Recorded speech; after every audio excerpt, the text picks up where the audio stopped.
Hi everyone, welcome to Eye of the East Coast. I'm Kalina. And I'm Tracy. A couple of announcements. Eye of the East Coast is no longer on blogtalk.com. We are now on EGH Radio. That is www.eghradio.com. I will be doing another Guardian class on April 6th in Lower Saffel. If you're interested in taking this class, please message me. My Twitter account is @Kalina. Tracy's Twitter account is Reiki with a Twist. We're both on Facebook, and if you're looking for information for EGHradio.com, they're on Twitter at EGHradio. The weekly readings will be on at the end of the show, according to what the Guardians have to say for your zodiac sign. We're very excited about today's guest. Gregory Scott is a very gifted British German-born astrologer, numerologist, and tarot expert. He does wonderful YouTube videos and daily monthly readings. He's very wise, and we're very excited to have him on. Here's Gregory Scott. Hi Gregory, welcome to Eye of the East Coast. Hi, thank you for having me. Oh, it's wonderful to have you back. So sorry, this is for our listeners, this is the second time that Gregory and I have tried to record because I messed it up the last time. So Gregory's coming back on the show. So Gregory, Yeah. what would you, for our listeners, how did you get into tarot? Right, well, it was like, I don't know, I've been doing the tarot for quite a while. I first discovered the tarot when I went to visit my grandmother, I think at the age of between 10 and 12, and I just saw a pack of cards lying around. And I had a look at them, and I just felt an instant connection with them. And it was from then on that I really started to kind of think about them and look at them. And I worked with them on I just got to know them and worked on them, not with anyone. I just got to know them for a while. And then I just started doing readings for people, and it just progressed from there. But the important thing really was that it was, when you find something and you have an instant connection with it and you just feel comfortable, that really happened to me. I can't really explain why I felt comfortable, but it was just something. It was almost like a memory of, I know this stuff, and so that was nice. But I think what I also want to just flag up, I think a lot of people can start doing the tarot when they're a lot older. That you don't have to be a teenager. It doesn't have to be a lifelong thing. I think you can pick it up, and if you've got that aptitude for it, you can pick that up anytime. Right. And what deck did you start with? I don't know what it was called. It was a very I don't know what it was called. I haven't been able to find it since. I did go to Glastonbury in England, which is a very kind of I think it's the Sedona. It's the UK version of Sedona in the States. Okay. And I went there and I saw it, and it's basically a very simple deck, and it has the meanings written at the bottom. But I don't know, for some reason it's kind of eluded me, so I don't know what that's called even. Oh, really? How old were you when you started?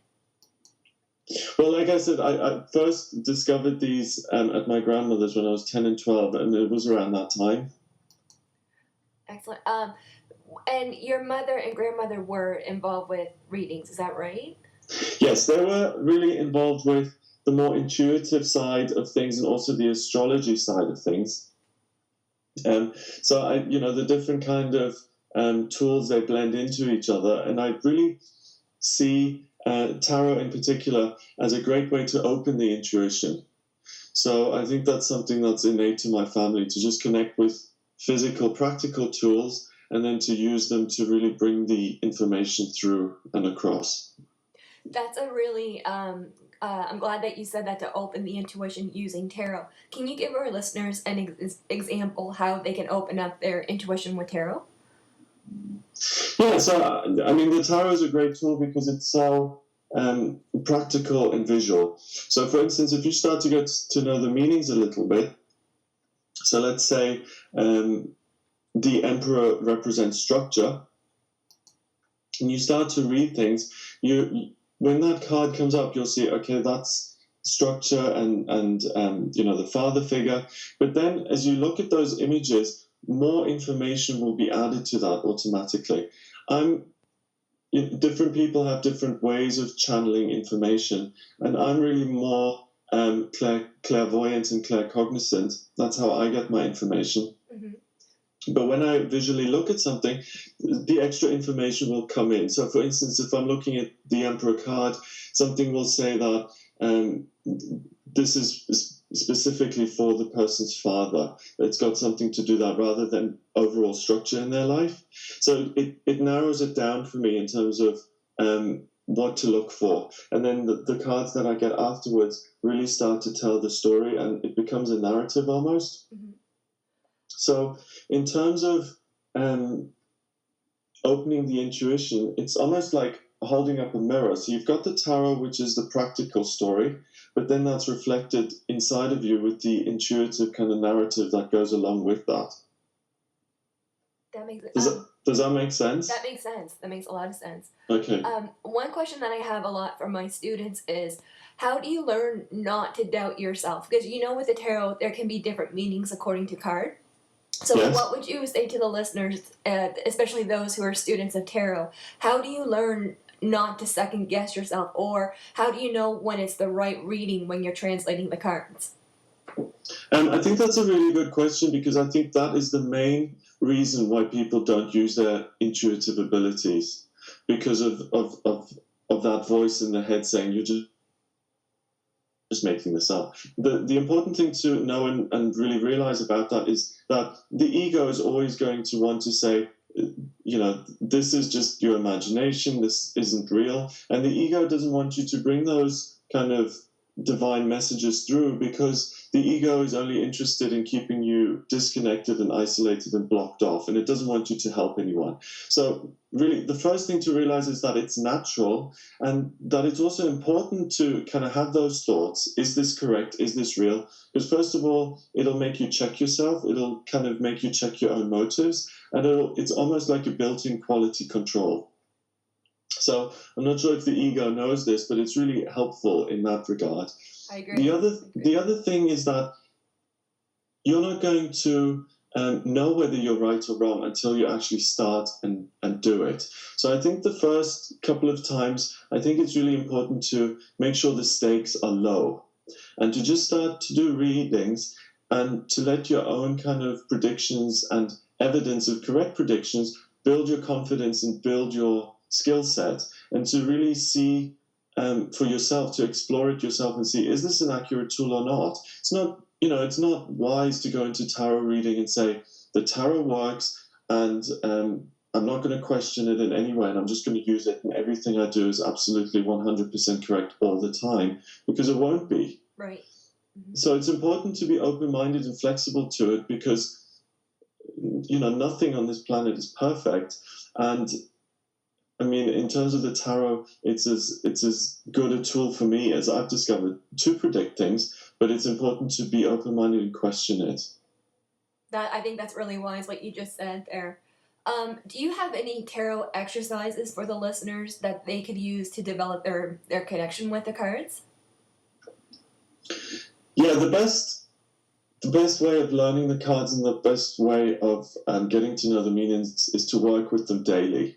So in my YouTube readings, I do daily 3-card readings. That's a great way of actually getting to know the cards, and it's also a great way to see how the cards affect each other. 3 is a really manageable number. You don't get overwhelmed with the meanings, and you start to be able to kind of see how they work together to create the story and pick up on the energy. Another great way that's a little bit more time-consuming is to actually look at a card and to meditate on it and to see what messages you get from it, because they're not just it's not like reading the dictionary or just looking at a picture and saying that means that. It's really what impressions and energies you get from each of the cards, and I think each of the cards does have a kind of magical quality to it, because to this day I get new meanings. The other day I got the 9 of Pentacles, and for the first time I saw a little snail in the corner, and I've been working with that card for years and years and years, and for that day, that snail was so significant, and it was just that, slow and steady wins the race. and I'd never noticed that before. That's So really interesting because I have a deck that I've had for I think 16, 17 years now, and I discovered right, something recently. I think it was on the Ten of Cups that I was like, okay, I didn't see that, but yeah, no, it's true. It becomes new again. absolutely. And I also think that whatever card you draw is right for whatever reason. Yeah. And the fact that that card came up for me that day and I noticed that snail for the first time meant the cards kind of wanted to give me their message in that way. And I think that's also a really nice point about the previous question you asked, about doubting yourself and am I wrong and is this correct? The cards you get are always absolutely correct. You can always trust that. And the more you do the readings, the more evidence you'll have to back that up. And the only thing that can go wrong is if you miss the meaning.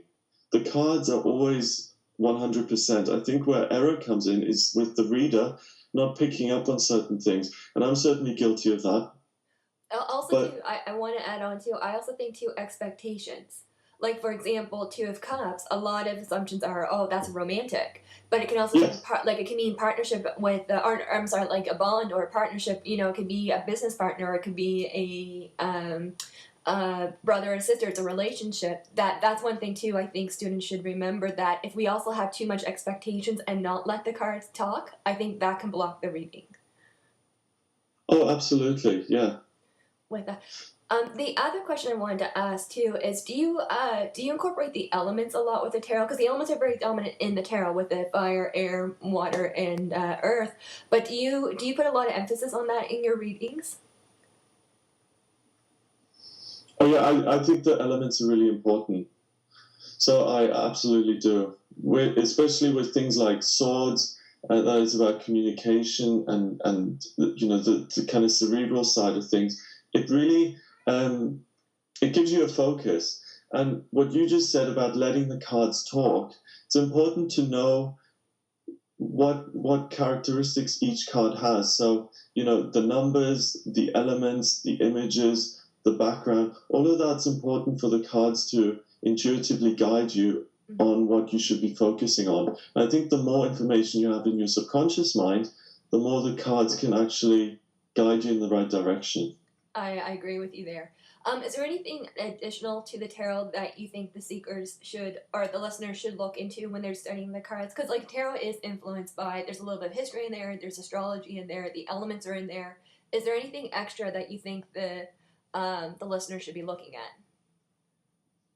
No, I think just life experience, because every aspect of the human experience is captured in the cards. So the more you know about life, the more you're able to recognize in the cards themselves. There's really, the journey of the tarot is wonderful because it incorporates the beginning and the development and the evolution of the human consciousness in every aspect of life. So I think it's really a great tool for seekers because everything is in there and you can focus on so many different things. I agree with that. The other question I wanted to ask is, with your grandmother and with your mother studying the tarot, do you ever discuss with them the difference from when they start learning to how you're learning it now? Is there any differences? Well, no, I haven't had a lot of conversations around that, but obviously the way of doing things is totally different. We're really lucky at this period in time, whereas my grandmother would have spoken to people on a one-to-one basis and probably done it very rarely. I get to speak to people from all over the world because of the internet, and I'm able to do it as often as I want and with as many different people. And I think it's easier for people today because there's more scope to practice it, and that it's also more out in the open. People are very much open to guidance, whereas even 20 years ago, people would have a lot of objections around kind of tarot cards and things like that. So I think it's a great period to be able to just use them in an open forum. I agree. Well, I've been doing it for about 17 years now, and 17 years ago to where it is today, it's almost night and day. Right. With the listeners or the seekers coming in for it. Do you know how your grandmother got into tarot? Well, I mean, her mother and her grandmother did it too, so it's been a family thing. I really, it's just something that was always there, because I think when you've got that inner calling inside of you, well, not inner calling, it doesn't have to be a vocation, but when you're aware of things that other people aren't, you kind of think, right, what am I supposed to be doing here, or what is this? And you start to look around at things, and I think it was passed down from them from one generation to the next, but it was really a nice way of exploring that side of things, because I think a lot of readers tend to be hypervigilant and tend to really notice things that other people don't. Mm-hmm. So I think it was just a natural progression from that. And I think that's really beautiful that your family was so supportive of your practice and everything, where everyone did it. Oh yeah, I mean that it makes things a lot easier.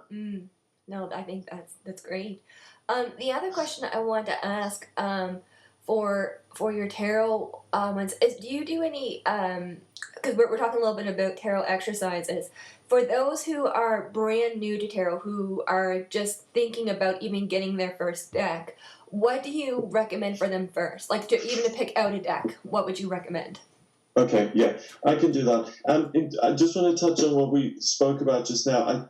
I just want to clarify that, because in terms of my family, there was always, my grandmother did that, my mother's done it, but it was never really a spoken public thing. It was kind of hidden, and I didn't really get so much support as I just found the cards. And then I was kind of on my own doing it, but it wasn't as supportive, we're all rooting together to do these kind of readings. Oh. So I don't want people to feel that if you don't have that family support, that doesn't enable you to do it. Absolutely, that's not something that was in my experience. It was just that people around me had the kind of natural gift, if that makes sense.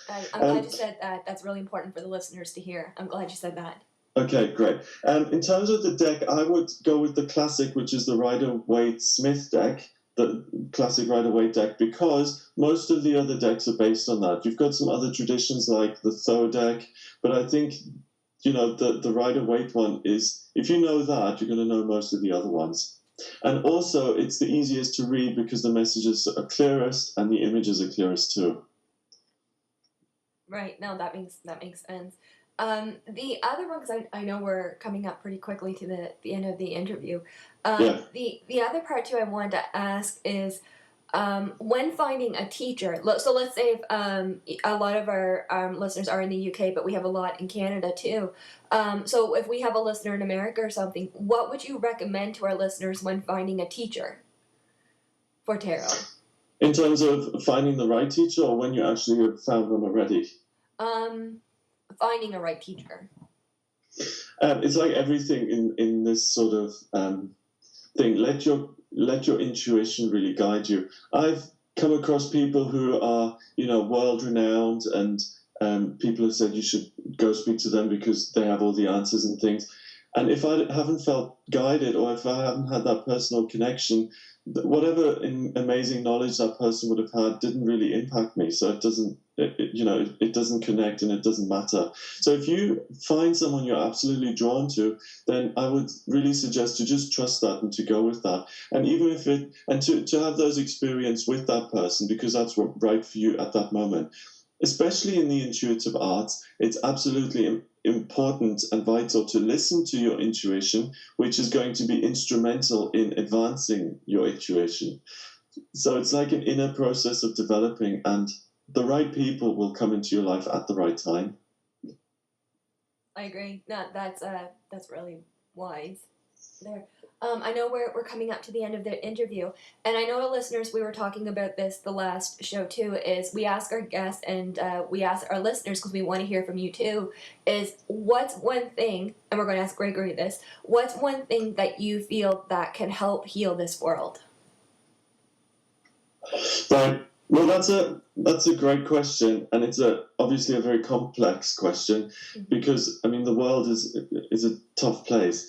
So I've been thinking about this, and I was reading something recently, and so I can't remember who to attribute it to really, but it said that as long, inside each one of us, there's a kind of a war happening in terms of the ego, in terms of the way we manage our lives, and I really think that as long as there's a war inside people, that there's going to be war on the external level in the world, and I think that the way to have peace in this world and the way to mend this world is to start with the individual and to work on mending yourself.